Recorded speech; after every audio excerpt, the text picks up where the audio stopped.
বাংলায় সরকার বদল হতে ২৪ ঘন্টার মধ্যে বন্ধ হয়ে গেল টোল প্লাজা।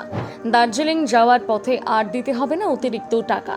হ্যাঁ, ঠিকই শুনেছেন, গাড়ির চালকদের মুখে এখন একটাই কথা, এবার যেন সত্যি স্বস্তি। দীর্ঘ ১৫ বছরের রাজনৈতিক অধ্যায়ের পর বাংলায় ক্ষমতায় এসেছে বিজেপি, আর সেই পালাবদলের পর থেকে রাজ্যের বিভিন্ন জায়গায় শুরু হয়েছে বড় পরিবর্তন। সবচেয়ে বেশি আলোচনায় এখন রোহিণী টোল প্লাজা আর ফুলবাড়ি বাইপাস সংলগ্ন টোল আদায় কেন্দ্র। সূত্রের খবর, দার্জিলিং ও কার্শিয়াংমুখী গাড়িগুলোকে দীর্ঘদিন ধরে রোহিণী এলাকায় দাঁড় করিয়ে টোল আদায় করা হতো। অভিযোগ, অনেক সময় রসিদ ছাড়াই ১০০ টাকা থেকে ৫০০ টাকা পর্যন্ত টাকা নেওয়া হতো, আর সেই কারণে দীর্ঘদিন ধরে ক্ষোভ জমছিল চালকদের মধ্যে।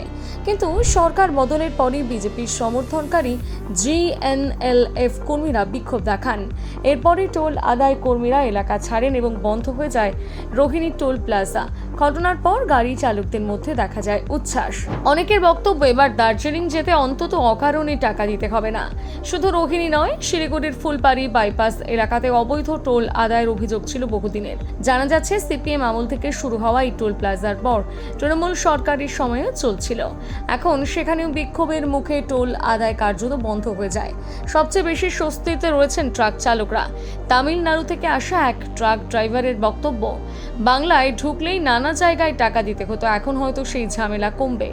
অনেকের আশা, এবার পরিবহন খরচ কমবে আর যাতায়াত হবে আরও সহজ। এই ঘটনাকে কেন্দ্র করে রাজনৈতিক চাপানুতো শুরু হয়েছে।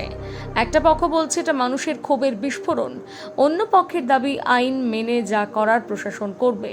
কিন্তু একটা প্রশ্ন এখন ঘুরছে সবার মনে, সত্যি কি অবৈধ টোলের যুগ শেষ হতে চলেছে, নাকি এটা শুধুই নতুন এক রাজনৈতিক অধ্যায়ের শুরু? আপনার কি মনে হয়? জানাতে ভুলবেন না কমেন্ট করে।